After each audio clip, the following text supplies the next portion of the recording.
1990년대 후반까지 우리 공군은 F4, F5 계열 기체의 급격한 노후화를 체감하고 있었습니다. 1991년 걸프전, 1999년 코소보 공습, 2003년 이라크전 등을 거치면서 향후 전장은 스텔스기와 네트워크 중심 전력이 선결 조건이라는 교훈이 뚜렷해졌기 때문입니다. 실제로 1999년 공군작전사령부 내부 문건에는 2020년대 초 중국일 러시아가 5세대 전투기를 실전 배치하면 기존 한미 전력만으로는 서태평양 공중 우위를 장담하기 어렵다는 경고가 담겨 있었습니다. 그러나 당시의 선택지는 매우 협소했습니다. 미 의회는 F-21을 해외에 절대 판매하지 않았고 차선책인 F-35는 개발비급 등으로 한기당 당화가 치솟고 있었습니다. 기술 이전 범위도 제한적이었지요. F-16 라이선스 생산 경험을 통해 우리 산업계는 핵심 소프트웨어와 센서는 끝내 이전받지 못하고 업그레이드 때마다 천문학적 비용을 지불한다는 구조적 한계에 이미 질려 있었습니다. 이런 배경에서 2001년 공군 ADD 산업계가 비공개 태스크포스를 꾸려 독자 플랫폼 구상을 꺼내든 것이 바로 KF-21의 시초였습니다. 하지만 정치적, 재정적 난관이 거셌습니다. 2010년 예비 타당성 조사를 통과할 때조차 3조 원 넘는 모험이라는 비판이 국회에서 이어졌고 방위사업청 내부에서도 완전 독자 설계는 무모하다는 보수적 의견이 우세했습니다. 하지만 국내외의 모든 우려를 비웃기라도 하듯이 한국의 보람에는 마침내 40대 양산이라는 결과를 도출해냈습니다. 그래서 준비했습니다. 오늘은 보람의 초기 양산 40대가 갖는 의미에 대해 알아보겠습니다.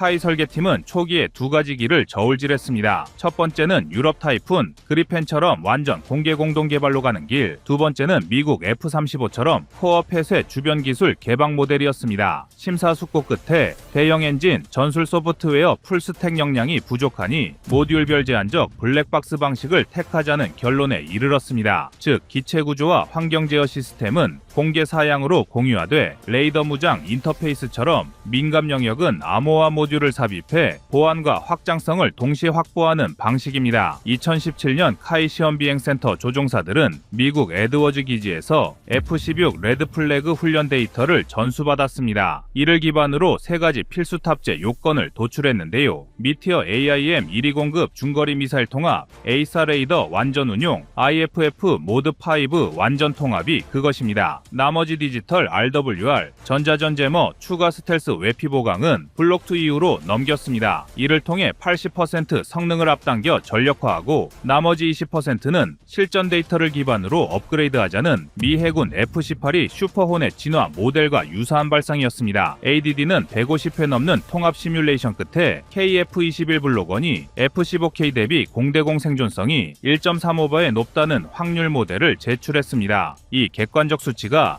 카이다 실무진과 예산 당국을 움직여 최소 20대 선양산 명분을 확보하도록 해주었습니다. 동시에 개발팀은 후속 물량 확대라는 숨통을 유지할 수 있었습니다. 에이사 레이더는 수천 개 TR 모듈이 발생시키는 열 때문에 고고도 마하 1.8 비행 시 기체 표면 온도가 80도 이상 뛰어오릅니다. 냉각 효율이 단 3%만 떨어져도 탐지 거리가 10% 이상 감소하는 것이 실험 결과였습니다. 카이 LIG 넥스원 합동팀은 2023년 여름 핀핀 열교환기를 그래파이트 히트파이프로 대체한 신형 냉각 모듈을 만들었습니다. 결과적으로 무게는 12kg 줄고 냉각 효율은 23% 향상되었습니다. 또 2024년 3월 사천기지에서 300시간 연속 마하 1.83 가속 비행을 실시했으며 레이더 출력 저하율이 1% 미만으로 기록됐습니다. 카이다 검증단은 호주 F-18이 전력화 시험 기준을 상회한다는 보고서를 남겼고 동시에 국산화율이 65%를 넘겼습니다. 이는 국산 광섬유 데이터버스, KPS 열화상 모듈, 한화 에어로스페이스 충동 펌프 등이 대거 채택된 덕분이었습니다. 그 결과 카이다가 걸어놓았던 불확실성 해소 조건은 사실상 충족되었습니다. 2024년 6월 카이다는 20대에서 40대로 초기 물량을 확대하자는 의견서를 기재부에 제출했고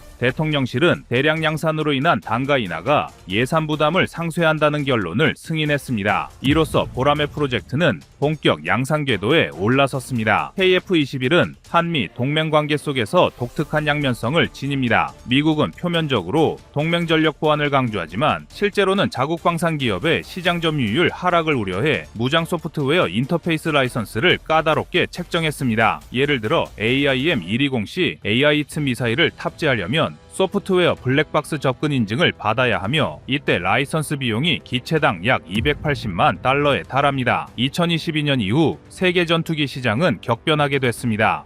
우전쟁 장기화로 인해 러시아 수호이 계열은 서방 부품 공급이 차단되었고 프랑스 라팔은 인도 카타르 운용 초기에 엔진 화재와 산소 공급 장치 결함을 노출했습니다. 한국은 이 틈새를 정확히 포착했습니다. 2024년 서울 아덱스에서 카이는 기체무장 훈련 MRO 통합 패키지를 공개했는데 UAE, 이집트, 말레이시아 대표단이 가장 깊이 있는 질의를 던졌습니다. 특히 현지화 전략이 돋보였습니다. UAE는 사막 환경 50도 고열을 우려했는데 카이는 냉각 모듈을 사막형 열차폐 코팅으로 업그레이드해 드리겠다는 맞춤 제안을 했습니다. 말레이시아에는 쿠알라룸푸르 인근에 엔진 오버홀 센터를 공동 구축하는 방안을 제안했고 예산이 열악한 필리핀에는 정비비 선납 도입비 분할 패키지를 내놓아 문턱을 낮췄습니다. 가격 경쟁력도 큽니다. 블록원 완전 무장 패키지는 7,800만 달러로 라팔 F-35A 대비 20에서 30% 저렴합니다. 시간당 운용비도 29,000달러로 F-35A의 44,000달러에 비해 34% 정도 낮습니다. 덕분에 KF-21은 성능 가격 맞춤 서비스 3박자로 글로벌 중견국 수요를 빠르게 흡수하고 있습니다. KF-21 양산 선언이 처음 발표되자마자 가장 먼저 달라진 곳은 경남 사천진주 일대였습니다. 카이 제1공장은 기존 2교대 체제를 3교대로 전환하면서 연간 조립 능력을 18대에서 30대 수준으로 끌어올렸습니다. 이에 맞춰 한화에어로스페이스 창원공장은 F414 엔진 모듈 라인을 증설했고 LIG 넥스원은 부산기지창에 레이더 TR 모듈 자동화 공정을 추가 구축했습니다. 결과적으로 불과 1년 남짓한 기간에 직간접 일자리 7,800개가 새로 생겼다는 것이 지방자치단체의 추산입니다. 정치권 역시 신속히 움직였습니다. 여당은 2025년 총선을 앞두고 KF-21 수출 10만 일자리 창출을 지역 공약으로 내세웠고 야당은 중소기업 상생펀드 1조 원 조성이라는 맞대응 카드를 발표했습니다. 실제로 사천 창원 부산 대구 군산의 1위차 부품협력사 210여 곳이 참여하는 보람의 밸류체인 협의체가 결성되어 소재 가공 전자정비까지 통합 품질관리 체계를 공동 운영하기로 하였습니다. 이 과정에서 산업통상자원부는 KF-21 클러스터 특별법 초안을 마련해 설비투자 세액공제율을 10% 추가 상향하는 방안을 검토 중입니다. 교육계도 움직이고 있습니다. 한국항공대, 경상국립대, 부경대, 한밭대 등 7가의 대학이 보람의 트랙 석박사 과정을 신설해 항공전자, 복합재, 전술 소프트웨어, 열애석 등 특화 교과를 개설했으며 공군사관학교는 2026년부터 KF-21 전용 시뮬레이터를 이용한 학군 단기 코스를 운영할 예정입니다. 이렇게 산업, 교육, 지자체, 정치권이 맞물린 생태계 덕분에 방산이 전통제조업 쇠퇴로 침체된 영남권 지역 경제를 구조적으로 개편하는 촉매로 작동하고 있습니다. 그러나 장밋빛 전망만 있는 것은 아닙니다. 국제 수출 통제 체계가 변수이기 때문인데요. KF-21은 미국산 엔진과 미사일 인터페이스를 사용하기 때문에 ITAR의 적용을 받습니다. 향후 한국이 미국과 이해관계가 충돌하는 제3국 예컨대 중동 일부국이나 남미의 판매를 추진할 경우 워싱턴이 라이선스 발급을 지연하거나 조건부 승인을 내릴 가능성이 존재합니다. 방위사업청은 이러한 리스크를 완화하기 위해 유럽 MBDA 미티어, 이스라엘 IW ER 등 BITAR 무장 패키지 옵션을 병행 개발 중입니다. 또한 역내 군비 경쟁 심화도 간과할 수 없습니다. 중국은 젠20A 개량형을 2027년까지 250대 보유하겠다는 계획을 공개했고 일본은 FX 개발에 매년 35억 달러 이상을 투입하고 있습니다. 한국이 KF-21 양산 수출에 성공할수록 주변국의 증강 속도 역시 가속될 가능성이 큽니다. 이는 추가 국방 예산 압박이라는 내적 부담으로 되돌아올 수 있습니다. 하지만 그럼에도 불구하고 현재 대한민국은 KF-XX 사업으로 명명된 5.5세대 한국형 차세대기 사업에 돌입했는데요. 이 사업은 2028년 개발 착수 예정인 KF-XX로 핵심 사업 내용을 이뤘습니다.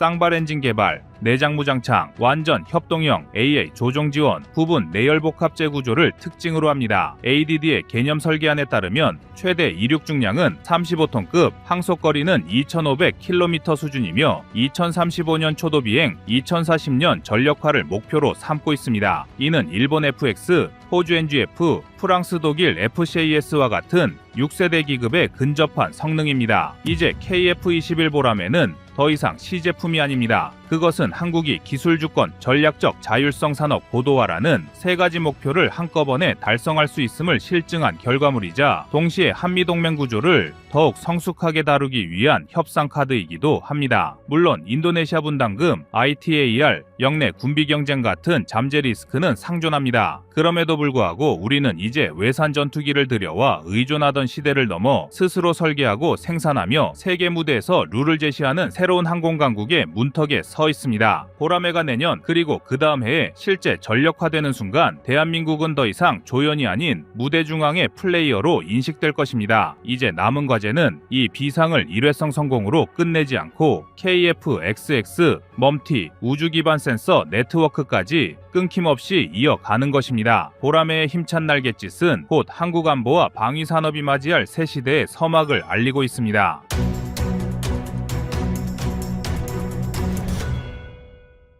다음은 25년 6월 25일 보라매 엔진 영국과 공동개발 영상입니다. 일각에선 영국의 제안을 방산재건의 일환으로 보기도 합니다. 틀린 말은 아니지만 그 이면엔 훨씬 복잡한 사정이 깔려 있습니다. 무엇보다 우크라이나 전쟁 이후로 유럽은 군수물자 생산력에 심각한 타격을 입었습니다. 실제로 유럽 전역에서 탄약 대란이 일어났고 영국 또한 주요 전투기 생산 라인이 급격히 위축되면서 엔진 대량 생산이 가능한 파트너를 찾을 필요성이 대두되었습니다. 여기서 중요한 것은 롤스로이스도 전통의 공급자 입장에서 이번만큼은 수요자로 돌아서다는 사실입니다. 즉, 신규 시장 확보와 안정적인 대량 생산 인프라가 절실했던 시점에 보라매가 떠오른 것이죠. 대한민국은 이미 자체 생산 라인을 빠르게 갖췄고 해외로의 양산 및 수출이 가능한 역량을 증명했습니다. 여기에 더해 유럽 시장에선 미국산 무기 수입에 피로감을 느끼는 분위기도 깔려 있었습니다. 미국과 영국 그리고 유해방산 이해관계가 얽히면서 자국의 독자적인 파트너를 만들어야 하는 절박함이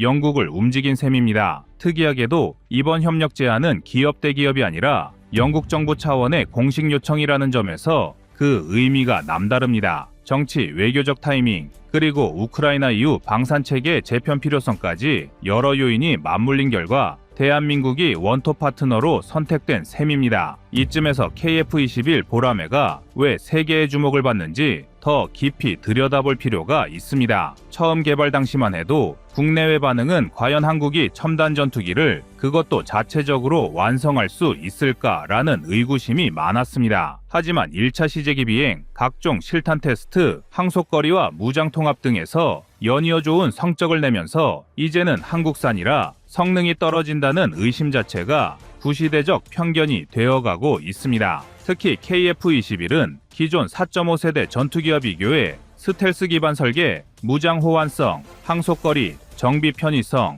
임무 전환의 유연성 등 핵심 지표에서 오히려 우위라는 평가를 받기도 합니다. 실제로 인도네시아 등 일부 협력국의 엔지니어들은 설계의 모듈화와 업그레이드 용이성을 KF-21 최대 강점으로 꼽기도 했습니다. 그럼에도 불구하고 마지막 퍼즐이 남아 있었습니다. 바로 엔진입니다. 현재 보라매에 쓰이는 GE F414 엔진은 그 성능 자체는 세계적으로 검증받았으나 미국 라이선스가 걸림돌입니다. 다시 말해 한국이 만들어낸 첨단 전투기를 제3국에 수출하려면 미국의 승인 없이는 불가능하다는 뜻입니다. 심지어 실제로 몇몇 국가와의 수출 협상이 엔진 라이선스 문제로 무산된 적도 있습니다. 즉 기술 문제가 아니라 전략적 자율성이 흔들리는 셈이죠. 이런 흐름에서 영국 롤스로이스의 공동개발 제안이 등장한 것입니다. 그리고 이번엔 엔진 납품만이 아니라 핵심 기술 이전, 심지어 공동 생산까지 열어두고 있다는 점에서 이전의 어떤 제안보다 파격적입니다. 일각에선 한국이 기술을 배우기만 하는 걸로 끝나지 않을까라고 의구심을 갖지만 이번엔 전혀 다릅니다. 영국이 기술 동맹의 새 질서를 스스로 제안할 만큼 한국의 위상이 달라진 겁니다. 여기서 잘 알려지지 않은 이야기를 하나 소개합니다. 사실 보라 보람의 엔진 독자화에 기반에는 두산 모빌리티 이노베이션이 참여한 극비 프로젝트가 있었습니다. 고온고압의 터빈 블레이드를 자체 개발하기 위해 두산이 수년간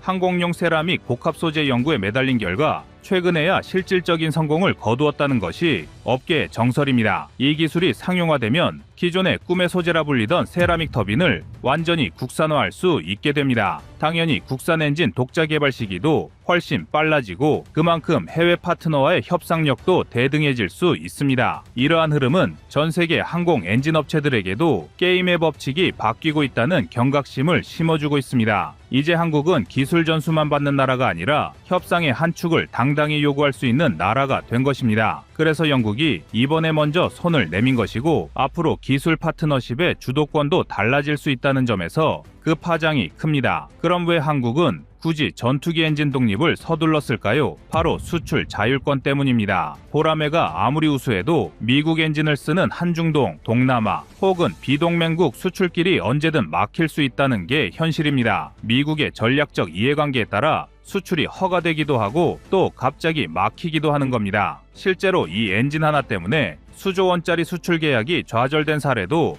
여러 차례 있었습니다. 이처럼 부품 한 조각이 국가의 방산 주권 전체를 뒤흔들 수 있다는 경험은 한국에 큰 교훈을 남겼습니다. 이제 더 이상 라이선스 족쇄에 발목 잡힐 수 없다는 방산 외교의 새로운 철학이 보람의 엔진 독립이라는 프로젝트로 현실화된 것입니다. 2020년대에 들어서면서 세계 전투기 시장은 또 다른 변곡점을 맞고 있습니다. F-35가 한 세대를 대표하긴 했지만 그 이유를 노리는 포스트 5세대 경쟁이 본격적으로 시작되었습니다. 일본, 영국, 이탈리아의 GCAP, 터키의 칸, 그리고 인도의 AMCA 등 각국이 차세대 전투기 개발에 막대한 투자를 쏟아붓고 있습니다. 하지만 실제로 이들 중 단기간에 대량 생산과 실전 배치가 가능한 국가는 거의 없습니다. GCAP조차 2040년 전후이며 터키칸은 아직 양산 시기도 정해지지 않았습니다. 반면 대한민국의 보람에는 이미 시제기 6대를 완성했고 공군 1차 배치가 코앞입니다. 여기에 더해 정밀 타격 능력, 네트워크 중심전, 유무인 복합작전까지 미래전을 대비한 모든 시스템을 통합 중입니다. 특히 2023년 초 보람의 개발팀이 무인기 연동 전자전 장비 테스트를 비공식적으로 마쳤다는 사실이 알려지며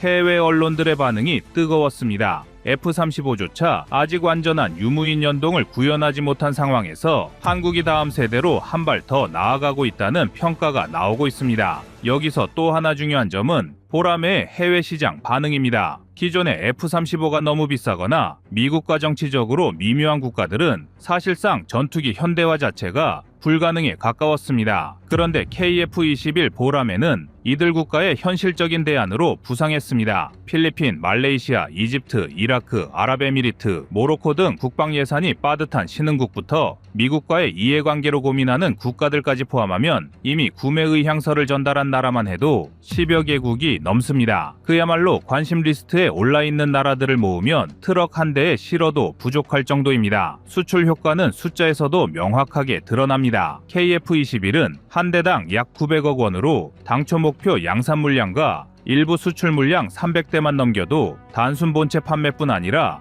엔진 부품 정비, 라이센싱 등 파생 시장이 수조 원에서 수십조 원 규모로 커집니다. 즉 대한민국이 전투기 한 대가 아니라 전투기 생태계 전체를 세계 시장에 수출하는 셈입니다. 이쯤에서 영국이 왜 양산 시스템을 높이 평가하는지 이해할 수 있습니다. 우크라이나 전쟁 이후 영국의 방산 인프라는 사실상 붕괴 위기까지 치달았고 대량 생산 능력 자체가 뚝 끊겼습니다. 반면 대한민국은 짧은 기간에 방산 공장을 확충하고 민군 협업 체계도 안정적으로 구축한 상태입니다. 이런 이유들 때문에 롤스로이스 입장에선 기술 일부라도 넘기고 한국과 손잡아야 살 수 있다는 위기감이 섞인 결정일 수밖에 없습니다. 그런데 이런 분위기가 마냥 좋지만은 않습니다. 바로 미국 입장에서 이번 한영협력은 결코 반갑지 않을 가능성이 크기 때문입니다. 지금까지 한국 방산의 90% 이상이 미국산 무기에 의존해왔고 엔진 분야 역시 GE가 독점하다시피 했던 시장입니다. 그런데 영국이 본격적으로 엔진 공급 및 공동 개발에 뛰어들면 미국의 군사 외교적 영향력이 약화될 수밖에 없습니다. 하지만 대한민국 입장에선 이야기가 다릅니다. 영국과의 협력을 통해 독자 엔진을 확보하면 수출 자율권을 완전히 손에 쥘 수 있습니다. 더 나아가 엔진 레이더, 미사일 등 주요 부품까지 완전 국산화가 이루어진다면 이제 진정한 무기 독립 국가로 거듭날 수 있게 됩니다. 그리고 우리가 영국과의 거래에서 주의해야 할 것들이 있는데요. 바로 기술 유출과 전략적 종속입니다.